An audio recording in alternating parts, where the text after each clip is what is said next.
هذا اليوم يوم مبارك، يوم نصر، يوم ظفر. أولا نبارك لعوائلنا، عوائل الشهداء والمضحين وجرحانا. يوم عظيم، يوم كبير بالنسبة للعراق.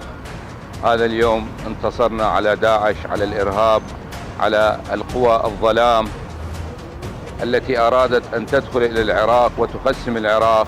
اليوم نحن على أعقاب يوم تاريخي كان للشعب العراقي وللقوات الأمنية.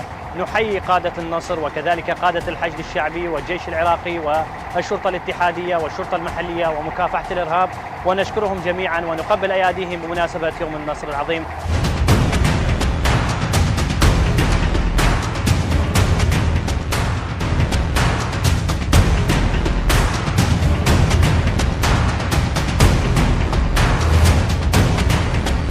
في احتفالية كبرى مع باقي القوات الأمنية وأخوتنا في الحشد الشعبي من الألوية والقيادات الأخرى، شاركت في مهرجان كبير واسع وبمشاركة جماهير مدنيين في قلب مدينة كركوك لتبارك وتبين فرحها ومساندتها للقوات الأمنية.